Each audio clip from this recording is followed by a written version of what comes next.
Welcome to Narcissist Apocalypse, everyone. I am Brandon Chadwick, and today we'll be doing a debrief of Natalie's survivor story. And in this debrief, we will be doing the key takeaways of Natalie's story and the things that we want for her the most. And for those of you who have not heard Natalie's story yet, here's a brief summary for you. So Natalie grew up in a pretty stable and loving family, and after leaving a long-term partnership with the mother of her children, Natalie then met a woman through a community event, an LGBTQ community event, and this relationship started off intense right away, and within days, Natalie was receiving constant messages, gifts, flowers, surprise visits, declarations of love. Things moved really quickly, and Natalie at this point was already feeling deeply seen, desired, and fully understood.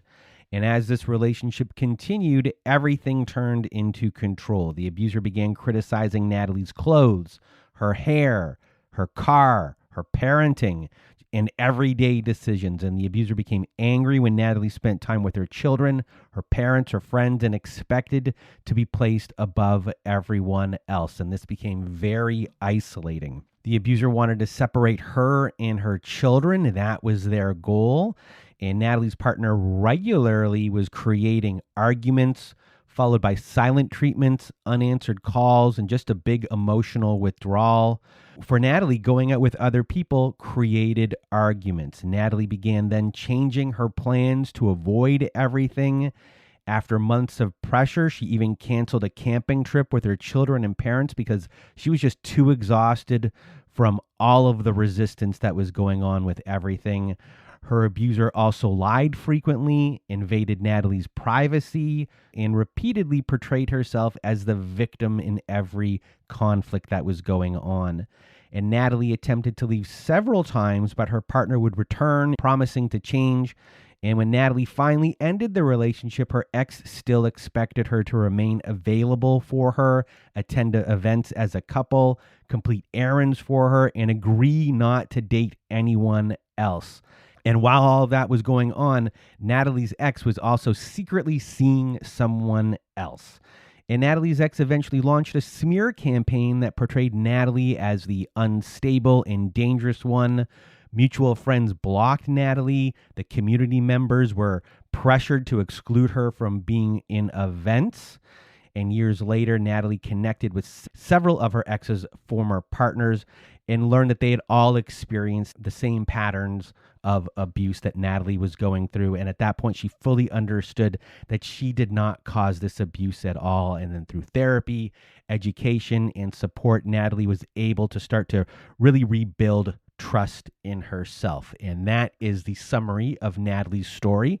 And now we're going to go into the key takeaways. And key takeaway number one is the love bombing of this story was huge, and it really overwhelmed everything, and it created this addiction.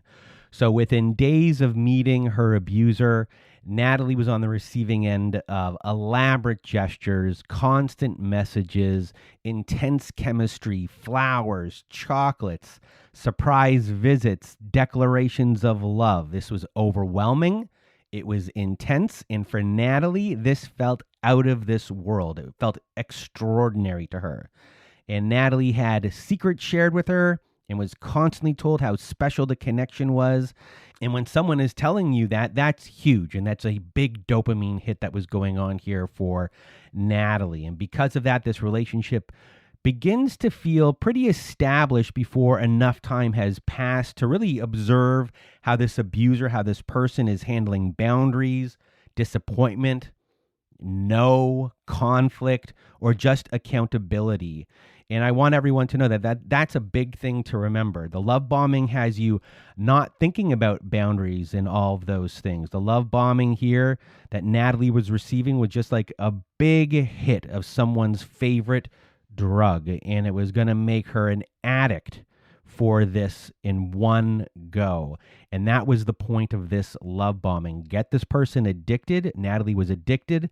Create attachment. Then the abuser piles on the expectations of you and the control. And that is what Natalie's abuser did. I'm sure a lot of you went through the same experience as well. And once that is going on, then Natalie is told what to wear, how to style her hair, the car she should drive, how she should spend her time. So as this control took hold, Natalie still remembered the feeling of that love bombing and hoped to get that feeling back in some form. So the abuser here is the drug and the drug dealer at the same time. And then the next big key takeaway is children and others were a threat to the abuser's attention. So the abuser wanted Natalie all to herself. She wanted her isolated, not talking to friends. She wanted to be the be-all and end-all of everything in Natalie's life. The abuser did her best to make it so Natalie would be uncomfortable when out with friends, or there just would be consequences when she did go out with them and when she got home. So Natalie's abuser knew from the beginning also that she was a mom, and despite that, she later admitted that she expected Natalie to give up her children once Natalie fell in love with her. She saw the children as competition for Natalie's attention, and then she also just repeated this complaint that Natalie was never putting her first, and Natalie was expected to prove her love by prioritizing the relationship over her children, over her family, over her friends, and over her responsibilities. And when she refused, her partner framed that refusal as neglect towards her, a very manipulative thing to do. And Natalie's partner turned these things into evidence that Natalie did not love her enough. And this puts Natalie into overdrive here to prove it. And I know a lot of you out there are dealing with someone who's manipulative like that too. And then the next big key takeaway is explosions that turned into the silent treatment. And then there's a false repair. And a lot of you might be going through this. And Natalie would get exploded upon. Then her abuser would have a silent treatment toward her. This put Natalie in an anxiety state of figuring out what to do, how to fix it. And Natalie's always being put in a spot here of having to repair things. Natalie would then explain herself, calm her partner down, and do her best to restore the connection, to appease the abuser. And this might feel like a loving conclusion of some sort, and it may feel like they grew closer together after resolving this conflict, but in reality, nothing here got resolved. It just kind of went away after Natalie appeased the abuser. And in this case, Natalie was just really trying to get to a place of safety and calm, and her abuser is having her on edge at all times, and that is control. And what this is doing is putting Natalie in a position where she's on edge at all times. Over time, Natalie learned that her independence would result in punishment. It would result in explosions, then this silent treatment, false repair, reset of everything. So this relationship starts moving between tension and then explosion, temporary relief. You know, the calmer periods can feel that they could be meaningful because the survivors spent so much time trying to reach them. It's this false reach that's going on. It's this false repair, and it just kind of resets the whole cycle again. And really, Natalie's doing all of the work here. She's always on edge here, and she's just, doing her best to, avoid those explosions. But when those explosions do happen, eventually Natalie is the one to do the work, which is kind of this false repair that happens at the end for this relationship to reset and continue. And a lot of you are going through this right now as well. And then the next key takeaway on our list is the abuser's crisis kept pulling Natalie back into this relationship. And Natalie's abuser appeared to live in a constant state of crisis and conflict. This person had feuds with friends and arguments with neighbors, problems with employers, legal trouble, repeated claims that other people had mistreated them or threatened them. Everywhere this person went, someone seemed to become an enemy, or there seemed to be some sort of crisis going on.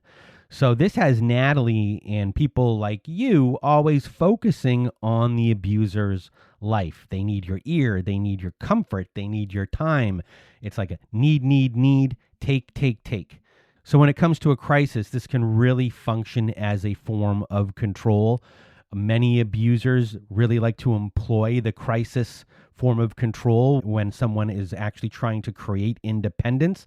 They see an independent thing happening. Boom, we're going to manufacture a crisis. It's going to bring you out of independence and back into concentrating on the abuser. So the survivor here is feeling that they really can't leave because something urgent is happening. They can't go out with their friends. Something urgent is happening, and they may feel guilty for trying to maintain a boundary while their partner is claiming either to be in danger or just having an emotional collapse or, being involved in some sort of argument with someone else. And Natalie was caring and empathetic, and the abuser here knew how to exploit this. The abuser demanded that Natalie respond immediately, regardless of what was happening in her own life. And I know a lot of you are going through this type of abuse right now. My heart goes out to all of you. All of it is really manufactured, and it is done to keep you in this relationship. And it is a huge piece of coercive control here. And then the last thing on our list here is the smear campaign was another form of abuse. And eventually, when Natalie had enough, the abuser started telling everyone in their community that Natalie was the dangerous one. A woman claiming to be a police officer called Natalie and said that her ex believed Natalie was harassing her. Natalie later learned that the call was from an actual friend of the abuser, a flying monkey for the abuser. And the purpose of all of this was intimidation, and it was to smear her and for Natalie to start, feeling bad about herself and to be scared and to really, separate her from her community, which then can become another loss. It really helped create a community narrative in which Natalie's ex needed protection from her. Around 40 people blocked Natalie on Facebook. Flying monkeys would take info to the abuser after having conversations with Natalie. Community organizations were reportedly pressured to exclude Natalie from events. So her ex had a big social influence within the LGBTQ community, and she used that influence to isolate Natalie from it. Natalie was being removed from a community that had been a big part of her life. The smear campaign was establishing Natalie as being unstable, possessive, dangerous, and then anything Natalie said about the relationship could then be dismissed after this person was already doing this smear campaign. Thus here, this abuser really is continuing this destructive path once again, but this leaves Natalie just in a mess of further loss, bigger loss than what she experienced before. It wasn't just a loss of this relationship. It was a loss of community that was going on here. A loss of community still needs to be grieved. But in this post-separation, with this smear campaign, the abuse was still going on. Things were taken away from Natalie. The way she was seen by others was all done in a negative light, which really, on your own psyche, you think the relationship is over and all the abuse is over. And this is just adding to it, making you go lower and lower. And it's, you would want to get support from your community, but now they're even gone. So you're not just at this point mourning a relationship and the person that you thought you had and all of those things. You're also now mourning a community and lots of people and the disappointment that people believe someone else over you as well. And that could be very, very hurtful. And my heart goes out to everyone who's dealing with that as well. So those were our big key takeaways from Natalie's story. And the one thing that I want for Natalie going forward is just the freedom from the shame attached to a lot of the choices that she made while she was being controlled. And Natalie, like many of you out there, was responding to emotional pressure. She had to make decisions in an environment that was just all punishing in every way. There was no good decision to be made. You were damned if you did, damned if you didn't. It was impossible to make proper choices. This person that she was dealing with was very manipulative. She knew how to finesse her in many ways, and then she knew how to really, whack her head against her in a very, controlling, rough way as well. and she was getting it from all sides. It was a lot of pressure, and under pressure, a lot of different choices can be made, and there's no shame in any of these choices. So many of you out there are going through the same thing, and there's no shame about the choices you're making in these relationships at all. You are being controlled, manipulated, and you're making the best decisions that you can make while you're in an abusive situation. There's no shame in that, and my heart goes out to everyone who has to deal with this. So that was our debrief here of Natalie's story, and I hope you found this educational. I hope you found this insightful. And if you want to be a guest like Natalie was on our survivor stories, please do go to our website at narcissistapocalypse.com. There you can, click on our guest form, fill out our form, send it to us. We'll go from there. Or if you want to join our support group, we have a support group at our website, and we have Zoom meetings every Wednesday nights, Thursday afternoons, and Saturday nights. And we also have a newsletter where you get a free workbook for every new Survivor Story episode that comes out. It's a reflection workbook. And sign up for all of that at narcissistapocalypse.com. And that is it for today's debrief episode.